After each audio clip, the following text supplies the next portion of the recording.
Press record. Wonderful.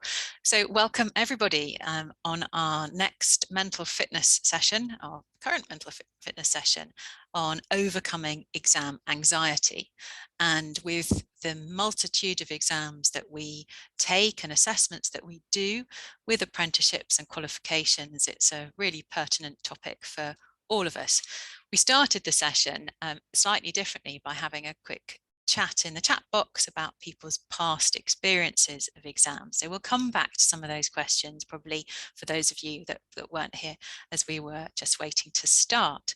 But with great pleasure now, I hand over to Ross McWilliam, our expert speaker from Mindset Pro, to take us through today's session. Thank you, Ross. Thanks, Jenny. Yeah, keep that chat box coming as we go along today, and we'll certainly pick some up at the end there. I'll start off with a little story. Based on a premise. This premise I have is that when we do exams, if you can get to that place where you look forward to doing exams, to showing what knowledge you've got, to showing the world basically that you've learned the information, you can reproduce that information, that's the place we want to be. And a long time ago, a very long time ago, so I'm 61, I failed a maths exam at school, and I went on to fail it 4 more times.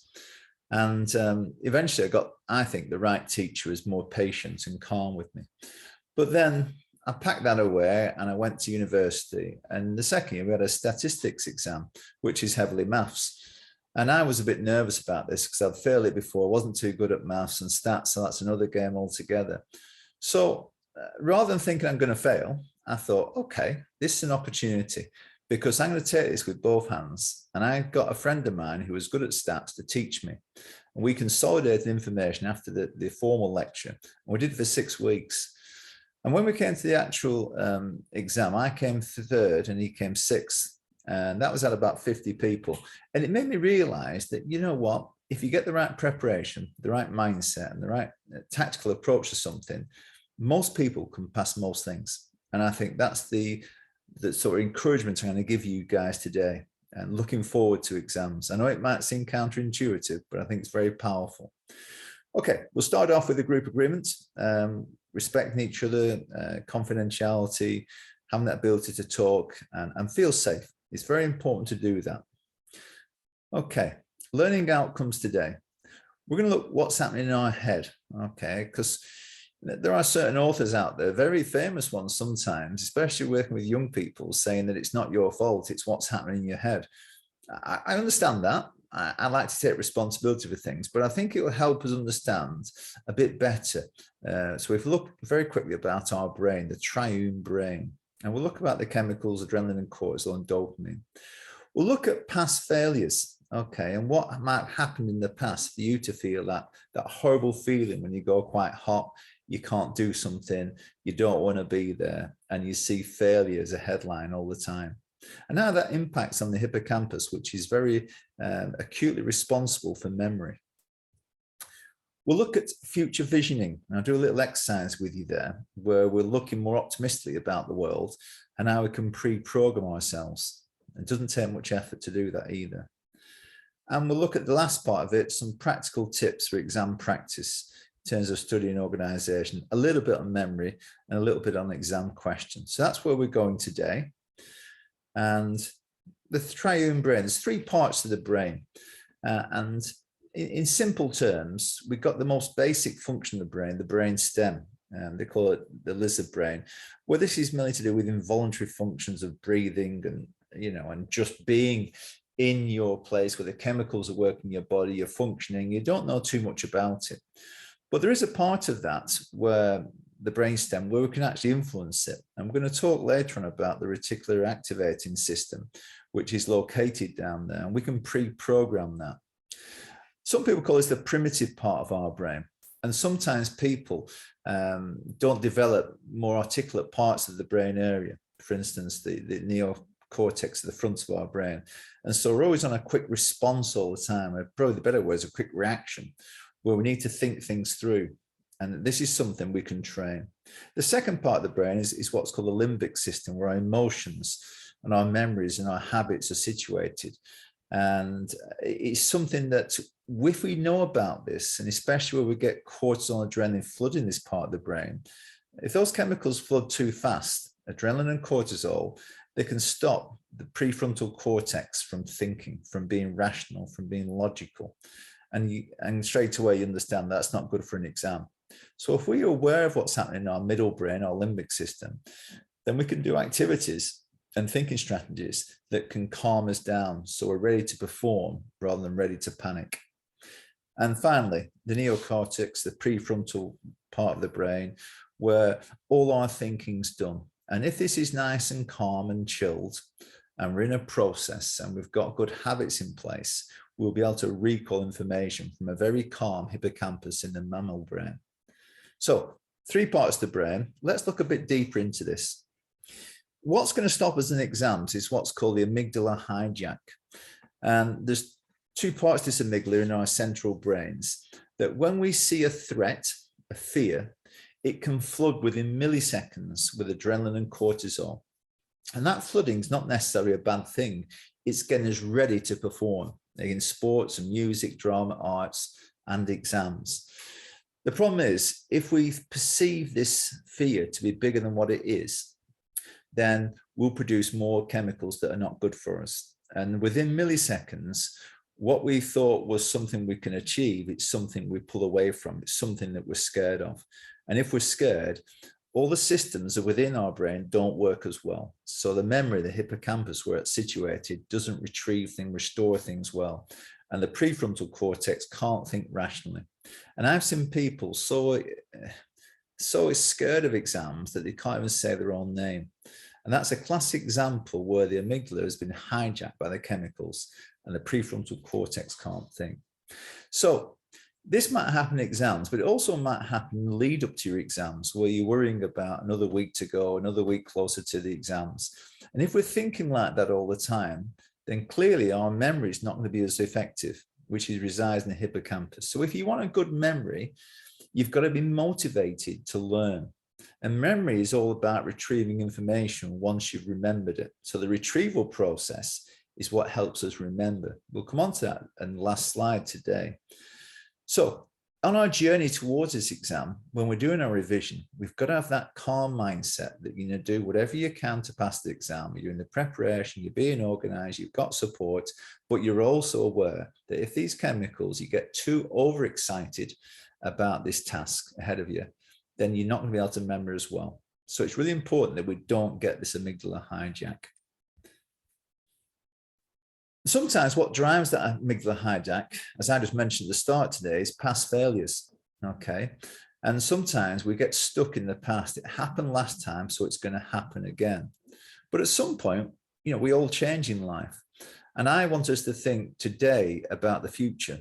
What's the possibility of what could happen to past exams, to pass them well, to go on to a good career, maybe go on to several careers.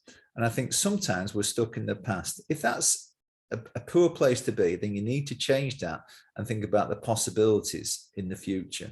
Some people might have a good past, yeah, and hang on to that, but really polish the future. You've got a foundation to work from. And I think even when you're revising, if your mind's slipping back to the past and it was a negative past, push it to the future, because everybody's changing every day. And it's really important to remember that you are a work in progress and you are developing, you're growing, you're improving. And I think sometimes our brains, as I mentioned, the amygdala hijack can hijack our emotions. So if you've got a past that's been struggling with in the past, and you struggle with thinking about exams and taking exams, just switch it to the future. I know it sounds simple, but the more times you try to do that, the more effective you're going to be.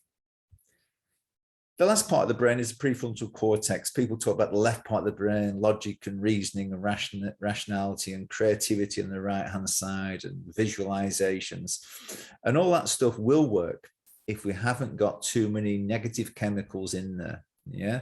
When we get what's called the dopamine effect, the reward hormone, all these parts of the brain start lighting up and it wants to learn, it wants to memorize. So we get dopamine when we think of the reward coming. And a simple reward for an exam is when you've passed it, opportunities for jobs, for money enhancement, for living and traveling and working overseas, perhaps. So getting that dopamine in our brain, visioning that future, really helps us memorize and perform. And ultimately, we want to be in exams in this optimal zone of performance. So I'm going to say something that you might find really strange now, that stress actually helps us. Some stress helps us perform, get ready for the task. You can't go into exam, oh, if I pass it, I don't pass it, and I'm a bit laid back, and sometimes I can't be bothered. That's no good for us. Being too relaxed is no good. We need some stress to help us focus, to keep our attention on the task at hand, to be right, rational and methodical, looking at exam questions, how much time I've got, where's the weighting of that question. And you've got to be like almost like a robot in some ways. So some stress helps us. But if we get too much stress all the time, we come to the right-hand side of this where we get ultimately the burnout, okay? So if you want to be a little idea here, too much on the left-hand side is rust out. We need challenge. Too much on the right-hand side is burnout. We need that middle part of sweet performance, either in exams or preparation and revision to exams. Really important graph to remember that. I do believe that many times when we're thinking about ourselves and our beliefs, that we don't recognize our strengths as much. We often look at our failures and our weaknesses, but we sort of almost dismiss the good stuff. And if you're worried about your exams, there's a little exercise I use with people in schools here, but I found it very effective with adults. And it's just writing down your qualities and achievements. Okay, the first one's a shield. So you might want to get 6 qualities that you've got or achievements you've made and put them in there. And then the bottom banner, get somebody else to put one of your qualities in there. So that cross confirmation of what you are. So I might put, if I would do it myself, reliable, organized, keen to do well, enthusiastic. I like to own the area, know lots about it. I think I'm trustworthy. And I might say that, you know, my past history of passing exams is very good. And somebody, Jenny, might say something to the front of me, my banner might give me something positive about my qualities and achievements, Jenny. Do you want to give me one now? Can't hear you, Jenny. We'll hear you in a second, I'm sure. Motivational. You motivate other people. Yeah, see, I don't get that, but I'll take it. That's a great example where I don't think like that. But when somebody says it, I feel a bit guilty, but I'm going to take it because the exercise is not to push the good stuff away. The exercise is to take the stuff and put it in there. So that's a shield. And when you feel a bit down or a bit anxious, just remember that shield.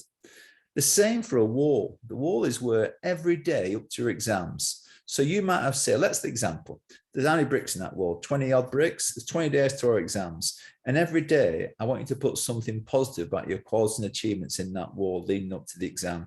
So every day you're seeing more and more achievements and qualities that you've got. So when you come to the exam, there's a big wall of confirmation that you are more than good enough. So like there's 2 different ways of just collecting the good stuff. You might think it's silly, but on a conscious level, I think it works. And I know it works on a subconscious level, preparing our brains, because I'll come on to the reticular activating system very shortly. Yeah, we've had a positive response from positive affirmations from Amanda about that. And we've got some couple of good comments that we'll come on to later, Ross, about physical responses to anxiety about exams. So we'll come on to those in a minute. Yeah, it's all part of this jigsaw, isn't it? And some people believe in confirmations. I think they're very powerful if they're put with good organization and preparation, maybe some anchors we're talking about here, and visioning of the future. I think as a collective jigsaw, a tapestry, I think you can't go too far wrong. Some of these anchoring performance is based on neuro-linguistic programming, where you actually repeating words, imagining futures, and practicing over time. And it can be based on sound, touch, light, feel, all the senses. So you could have a visual anchor where you're looking at something to make you nice and steady. So it could be something, you look at a strong tree, as I'm looking at a strong tree now, strong roots, strong trunk, branches that are flowing with the wind, that they're at ease with things. And that's my sort of visual cue that that's who I am. An auditory anchor might be the applause when somebody claps you or you walk to a room for passing your exams. That's hearing that sound that they're acclaiming you. And touching and feeling, we sometimes talk about fingers and thumbs in terms of a breathing exercise. So I'll give you a quick one now. So you breathe in, hold, and as you breathe out, you squeeze your finger and thumbs together. What you think about passing your exams. What score did you get? Imagine that. Imagine passing. Imagine people shaking your hands. Imagine people offering you the next job. It's a very much good way to focus the future, but calm you in the present. So we've got lots of different things here that's used in the world of sports, and it can be quite subtle. Yeah.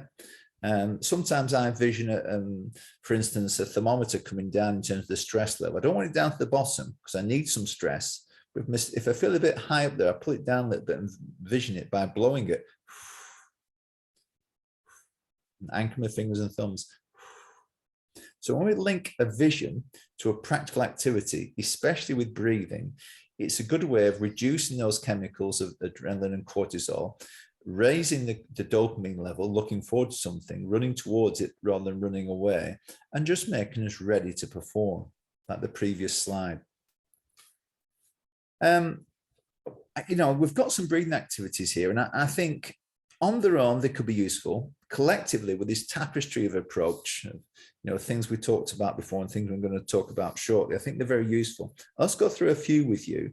So these may be quick fixes, but quick fixes always work better proactively. So rather than get upset and stressed and then breathe, which is fine, do these as a practice and routine, maybe every time you sit down to revise. So you're putting that routine in place. So when you come through exams as well, you've already got this routine and practice already there. So box breathing is nice and simple. We breathe in, we hold, all right, breathe out, and then pump it out. Do that again for you. Breathe in, hold, breathe out, then pump it out. Okay, hand breathing. Breathing in, breathing out. Make it last for 30 seconds. In and out, in and out. It just calms us down. That is actually based on mindfulness. And the guys who produced this, Danny Williams and Mark Penman from the University of Oxford, said mindfulness just distracts you from what the brain wants to do. You're just slowing it down. Airplane breathing. If you're in the airport, you feel nervous, I just look for an airplane number, 747, for instance. Breathe in for 7, hold for 4, breathe out for 7. Just the ability to slow things down in your body, because we're overproducing these chemicals that actually work against us. They're good for us, some of them. Too much works against us. A butterfly breathing, I'm going to say this on my camera. It's a really good one where most of our calming receptors are serotonins in our stomach. So obviously in the stomach, that's when we start getting these classical butterfly feeling. So you breathe in like a butterfly, and then you breathe out, touch your stomach, the solar plexus. You're actually naming that sort of upset in your stomach. And the air will actually slow things down in your body, in your brain. And then you feel more calm after about 3 or 4 times. And because you're actually talking, articulating, saying that's where it's coming from, I'm getting a bit excited, just need to calm it down. I don't need too much stress at the moment. I need some of it, but not all of it. Another one that Jenny and I talked about was infecting the room breathing. So go into the exam hall, and as you go into the exam hall, breathe in, then breathe out, and putting all little Rosses into the room. This is my space. This is my home territory. I feel at ease here. Yeah.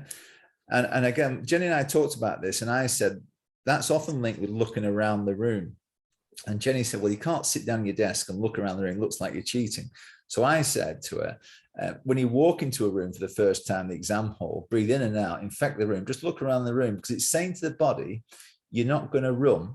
Yeah. You're not going to be scared. You're not going to freeze. You're actually going to challenge yourself in this situation. So you're saying, I'm at ease with this building. I'm at ease with this room. By looking around the room, now I'm that slow breathing. And again, when you sit down, probably don't look around the room as much, because it's probably worked by them. Yeah, and as Amanda says, it's got a bit of a COVID connotation there, which we're not intending, but no, but I don't understand. mean heavy breathing. It could be silent. Everybody breathes, so you're going to breathe anyway. So just breathe and just attach that thought to your breath as it goes out. There's little Rosses in the room. This is my territory. That's fine. You don't have to be extenuating that and expressive. I just mentioned Star Trek fingers before. Another good one, and again, use this, I keep mentioning this point, don't just think about your exam situation, think about the revision and get a snow globe and shake it up and just breathe slowly and watch those snow globes come down the snow themselves. It's just a nice calming effect, okay? Eventually you can do it without the snow globe. So you spend 10 seconds just sitting down, slow breathing. And it just makes us imagine, you don't have to have the snow globe, just imagine the snow dropping down to the floor. And the power of the brain will actually make you calm because you imagine that you're in control. So you're controlling that situation.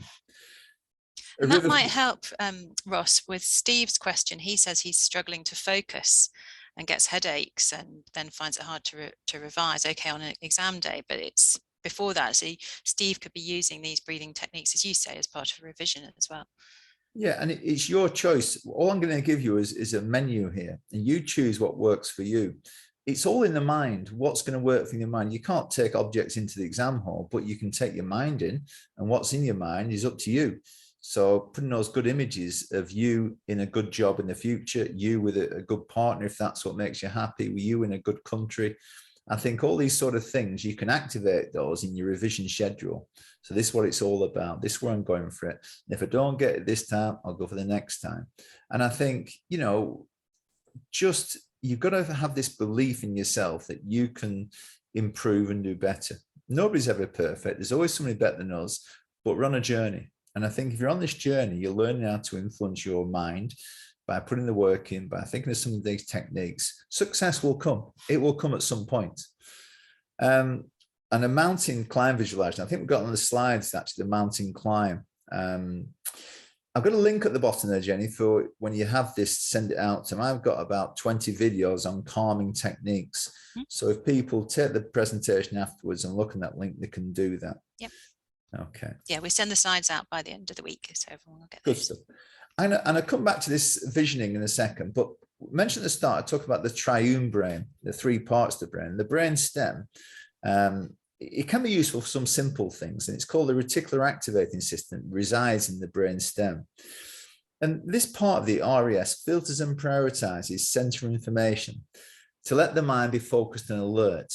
So basically, it has two functions. It's on the alert, this very primitive part of our brain, for threats. What's going to happen? Is that car going to run me over? Is that someone's going to attack me? Or it's looking for opportunities. And if we get very nervous, maybe from past traumas, maybe from this thing of exams, it starts looking for threats all the time. And that's all right. But many times there's no threat, and it's going to wear us out. And when it's wearing us out and putting us on high alert, we can't access the prefrontal cortex, which is our rational, logical thinking. So what we want to do is try and program the reticular activating system to actually look for opportunities. And then it can actually make us feel calm and then use our frontal brain to access information. So let me give you an example of this. So I don't know if you ever thought about this, but if somebody said to you, I'm going to give you £10,000 now, I'm from a BMW car dealers. I want you to think about the BMW you want, the model, the make, the type of car you want.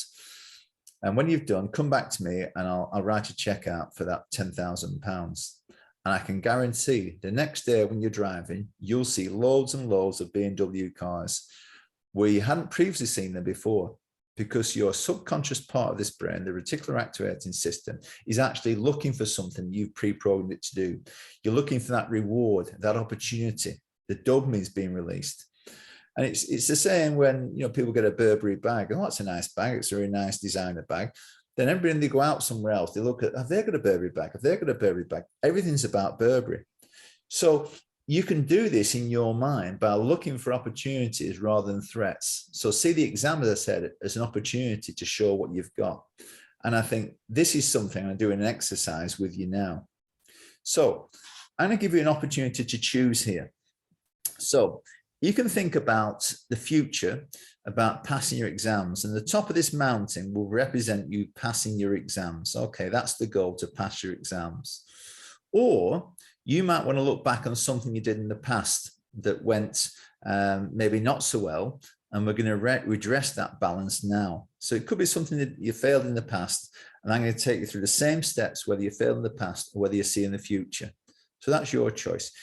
if that's confusing you, what I would say to you, make it simple. Just think about your future visualization. Okay, your future visualization for passing these exams. So I'm going to take you on a journey. Okay, and these are rhetorical questions. You can put stuff in the chat box. They're a bit strange, but I'll go through them. I'm trying to access your subconscious mind now. So let's imagine the top of the right-hand side of that mountain is you passing your exams. And at the bottom, in the foreground here, the journey starts. This is maybe 20 days to our exams. And as we start off on our revision, we're walking towards the forest and we get lost. And we get lost and we sit down. I knew I'd get lost. Why am I getting lost already? I ain't even started my journey hardly. And I'm feeling like I can't make it. Something inside you, though, pushes you through the forest.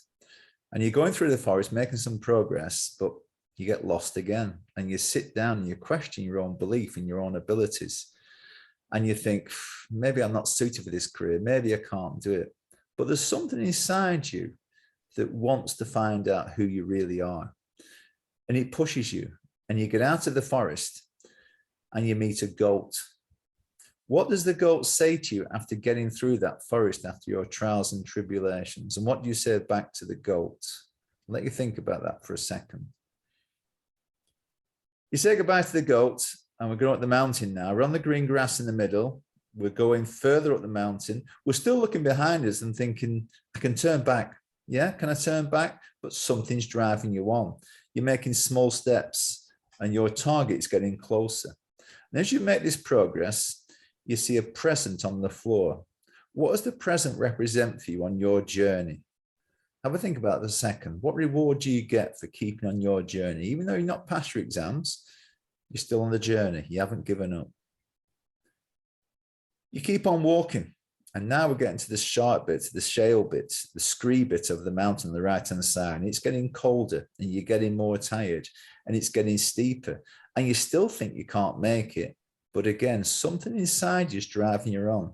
It could be curiosity. It could be that fear you have that you don't want to fail, or that thought, I want to prove people wrong. And something's driving you. And you're getting momentum. And you get to the top of the mountain and you pass your exams. And you meet an old man. What does the old man say to you about your achievement?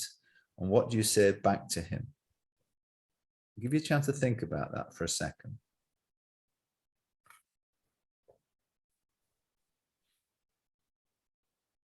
Okay, so I'm going to take that slide off.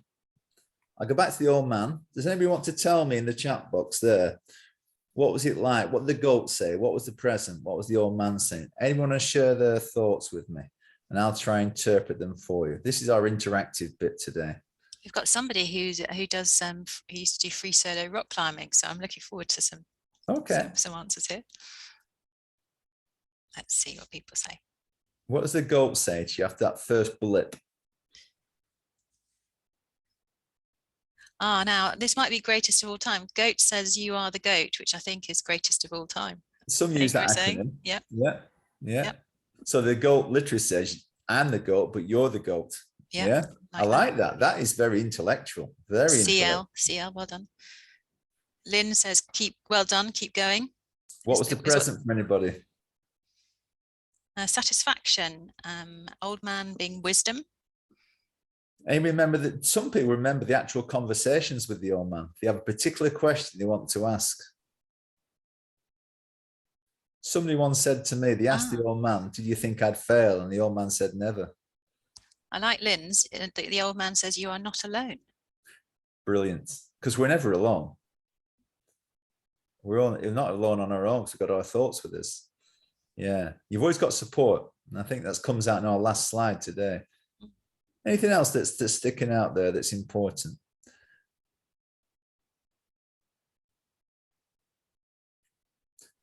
I think in all this, it's about obviously not giving up, gathering and garnishing that support, but believing in ourselves. As human beings, we never actually reach our potential. And that's not a bad thing because we're always striving.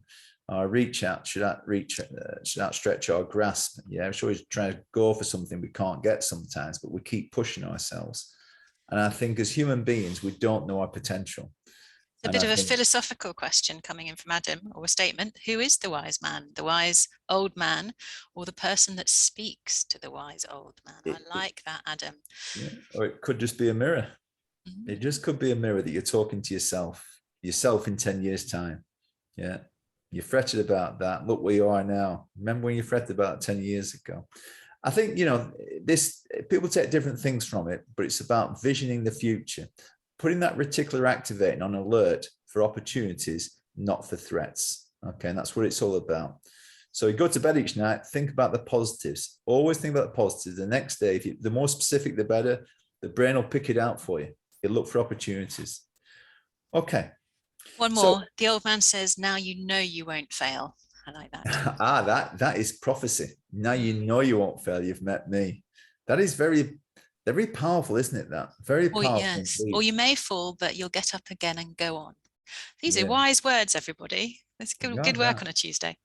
Yeah, you've got more than you think you've got. I often talk about feedback as well. So feedback is very important to identify our self-esteem, our ability to have some self-worth in ourselves. It's very important to have that. If we don't have that self-worth, then it's very difficult to move forward. And, look from the past. We have got so much success in the past, but, I've done lots of things I'm very proud of, but I don't often reach back and think about them. I just accept them now. It's part of who I am. But when I do go back and think about the stats exam, I was quite nervous at the time. And every time I think about it now, I feel sort of a bit of pride in me that someone says you can't do maths. Well, I'm not the best maths person in the world, but I've proved, give me a task. I'm pretty good at passing things. So loading up the reticular activating system, thinking future forward, the nerve calming and prepare in that logical, we'll put about preparation in a second, organizational way and tips and for exams, which come to in a second. But that's that start of identifying you, demonstrating with passion, the revision, demonstrating that you're ready to take on that challenge of time, and that challenge of your personality. Can you pass this test with no amygdala hijack? The third one's very powerful, and we've talked about it already. You're not alone. Getting support, and getting support by successful other people as well. When somebody who's passed an exam confirms upon you that you are more than capable of passing that exam, or when you've passed it, I knew you would do it, like the old man, that sinks in with us and it connects with us. So people, we call them the role models for us. So feedback from role models is very, very powerful indeed. Then we go and take that and we start plan, perform, evaluate again, practice and prepare and do an exam paper, try it again, go again. And I think that's when you start polishing. And then we keep seeing the future. We keep seeing the future, that dopamine release, that life that we want to improve ourselves. So something like that is very powerful. In the middle, I've got these different colored zones. We've got to get out that blue zone, get to the green stretch, but we don't have to go to the red zone. It's not at all costs. Because if we fracture, we get stressed out too much, then we fall down. So we've got to keep in the green zone, nudging forward, working with ourselves, and being nice to ourselves. It really is important not to beat ourselves up too much, because when we're beating ourselves up, we're in the red zone. So let's go on some study techniques, last part of the presentation today. I spoke to a guy called Jay Cross, he created the phrase e-learning. And he talks about making learning stick. And he talks about a power hour of 20 minutes study, 5 minutes retrieve that information, so memory, then 5-minute rest. Then the second half, 20 minutes new study, 5 minutes retrieving that information, then 5 minutes retrieving the first bit and the second bits of information. We call it a power hour. So if you're thinking, I don't have 3 hours spare to go and study something, you don't need 3 hours. 1 hour is very powerful. And also one that Jenny put to the table is the Pomodoro. Is that how you pronounce it, Jenny? Pomodoro. No, Pomodoro. yeah, Pomodoro, yeah. Yeah, so we've got an example of that up there on the screen. I'm just going to move my picture out of the way a little bit so we can see that. So you've got 5 steps where you choose a task and you set your timer, a physical timer or a timer on an app for 25 minutes. You work on the task until the timer bleeps, take a short break, then repeat the cycle 4 times. Now, that's a longer power hour than what I was predicting. Depends, you might want to work up to that, but don't see it like you have to do 4 times initially, especially initially. Start off slow, build up gradual. So anything you got a routine to work to with bleepers and things of this nature, that's great. I like working with a study buddy, yeah? And I work with 2 different types of people. Somebody similar to me and somebody who's better than me, yeah? Because then I'm stretching up for them, but also when they're similar, we're testing each other's quite regularly. So that's a good thing I'll come back to in a second. Again, I see this with men more than women. Men seem to be a little bit more disorganized than women. So knowing where your materials are, your files, your folders, your flashcards, your headings, your highlighter pens, if you don't have that and you've got to get up and go and get them to reorganize yourself, it's another potential barrier. It's stopping you getting in flow. So get it all ready to go. And the second one here, arrange what you need for an exam at least a week early. So this is basic stuff, you know, materials. What do you need? Are you allowed this? Are you not allowed that? Get the exam content from your tutor. Ask them what I'm allowed to take in, what am I not allowed to take in. You want no surprises on the day. Okay, that's what it's all about. Making it classic, ready for you to perform. There are some study techniques, and I often use these, and people say I've got a good memory, and I think part of that is I think I've always remembered stuff. A part of it, I think, is genetic. I think my father had a very good memory. But also, I've used these things. Now, one of the things I use quite a lot is Simonides of Chios, where this was a guy in ancient Greece who had a house fire. He had a party and had a house fire. And when the police came and said, who was in the party, who's died? He said, well, I can't remember. And the police officer said, just think a bit more deeply. Who was in the front room? Who was in the kitchen? And he went through each of the rooms in his house. He remembered people talking, having a drink, or people doing something in each room. And it was like a visual story going around his house. So sometimes we talk about, and I've seen some of these world memory experts talk about this Simonides of Chios, where you're walking down a road, a familiar road. So I might walk down a road to the football ground, and I know each of the streets, I know each of the trees, I know each of the cars and driveways, and I put a memory to each of those objects. So as I'm literally walking my mind down this road, as if in the exam hall, I can pick up a fact about this and a fact about that. It sounds a bit strange, but they're actually visual prompts from rooms that are established in a house or a journey to work somewhere. Loads of stuff on memory techniques. Maybe we can do a separate one on that one where I can tell you about 80 facts about David Robert Joseph Beckham, born in May the 2nd, 1975 in Leytonstone, London, and go on forever. The second, number 4 is there, be motivated. When we're motivated, the hippocampus works for us. When we don't think we can pass something, when we're not motivated, it's very difficult to remember. So if you don't want to do your exam, but you're still going to do it, you might as well try and con yourself by pretending to be motivated. If you can pretend to be motivated, you've got a chance for the hippocampus to work for you. If you can be fully motivated to give it all guns blazing, let's go for the exam, pass or not, I'm going to give it my best shot. Your actual brain, the hippocampus, will actually work for you, not against you. And don't let the bad guys win. By remembering the past things in the past don't always happen in the future. What is happening at the moment is good stuff, yeah, because you're in this position, you're on the web now, you want to do these exams, things are moving in a good way. Visualize that future for that reticular activating system. 6 very quick things to finish with. Just check my watch till we've got enough time. Brilliant. Get familiar with the exam location. Yeah, if you can go into that room beforehand and just sit in it and feel that room, is very important. Yeah, especially if computer-based exams. And we talked about beforehand with the noise factor of somebody. I think specificity of performance is what the top athletes do. They get used to an arena. I talked about this before. Have 2 different study buddies. For me, one the same, one better. Always look at previous papers and get the specific feedback. Address your weaker areas and really zoom in on why that wasn't get the full marks for it. And this is where you need to bug in a nice way, bug your teachers, your tutors with this. Manage your time, exam time is very powerful. So choosing the right questions, maybe putting your best question first, and then building confidence as you go along. I tend to do that. Other people try and say the best till last. The problem with best till last is if you run out of time, trying to think about the stuff that's not coming to you initially, you can actually not perform well in your best answer. And the way I look at this is this way. The adrenaline and cortisol will actually get reduced, and my dopamine will start increasing, the good chemicals, when I see something I like, something I know. And therefore it puts the chemicals, the bad chemicals, lower down for us. Look for keywords in questions. When it says explain, make sure you explain your answers fully with reasons. You must give evidence, not just your opinion, backing up, cross-referencing evidence, okay? And decimal places, especially talking about your types of exams, always give the number requested to the right number of decimal places. Slow down, breathe, read again, calm. Calm that amygdala down. We're not going to get panicking here.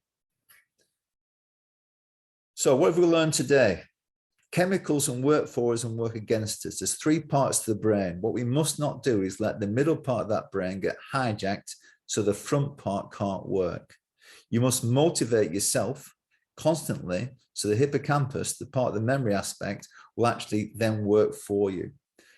Look back, look forward, but put a positive slant on what you've experienced before and what you're going to experience in the future.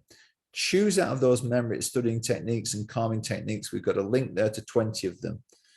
And be as specific as possible. Even Michael Caine, who's now 87, when he gets a new script, he doesn't just read through it, he acts through it. He picks it up, he gets someone to listen to him, he puts a pretend camera on him, then he puts a real camera on himself in his house with his wife, and he goes through it all initially. So if you ever think, I'll just read this, yeah, I've got it. No, do it. Read it out loud, write it, do it for real. And your next event is on March 16th, Advancing Your Career, Networking and Confidence. I think is that right, Jenny? Can't hear you, Jenny, again. Sorry, that is right, Ross. The next one is Advancing Your Career on the 16th of March. We've got a few moments for some questions, and we've got a few recurring themes, I'd say, Ross, that I'm going to raise collectively on behalf of several people who've asked this. And then I'm going to put a survey in the chat message. We'd love your feedback on this session and what else you would want and find helpful for future mental fitness sessions. Okay, so quite a few people are saying things around volume, where they feel overwhelmed. They might need to learn, there might be 50 formulas to learn and to study, and that they can't absorb all of them, or that they're feeling overwhelmed by the quantity that they've got to absorb and resolve and revise and then try and remember. So that's been one recurring theme. So we'll start with that one. Okay, yeah, volume's an interesting one, isn't it? And you can do a mind map for one subject, you end up with 10 subjects and 10 mind maps, and I think that gets confusing. I think you've got to get it in context and chunk it out. So chunk it out means, what's the most important things to remember first? Let's create a mind map of those things, and then an outer circle around that, like concentric circles, put the next things you need to remember. And if you practice remembering something, building up slowly, and adding some next level on, the next level, the next level, you'd be surprised how much you can remember. And I mentioned there about David Beckham before. I can tell you 80 facts about him without even thinking about him, because I'm actually not actually thinking about it in a very live way. I'm actually being a robot. I'm retrieving information without thinking. And I think when you get good at equations, you can build them up slowly, then retrieve them without even thinking about them. And I think that's what you must do. And it's a practice routine. In the World Memory Championships, the winner can walk into a room of 100 people and remember all the names, first and second names, within 15 minutes. And he does it by that Simides of Ceos, but he's actually like a robot. He's not actually trying to physically remember. So he's dialing in slowly over time, the most important facts, the next important facts, and laying them onto each other. So the thing is not to worry about that. Do it slowly, build it up, and start with the most important in the middle. Thank you. And there's some lovely peer comments coming in. Everyone's been very supportive of each other and good comments. And somebody's saying that they're feeling very much still in the forest, really worried about failing, and some nice responses to that. But that's been a kind of recurring theme as well. People experiencing some anxiety there. Yeah, anxiety is a big thing. We need some stress. We need some anxiety. Don't treat it all as the enemy. It helps us perform. It opens our eyes. It makes us think about the future. But what's happening, we're producing too much because perceiving it as a major threat.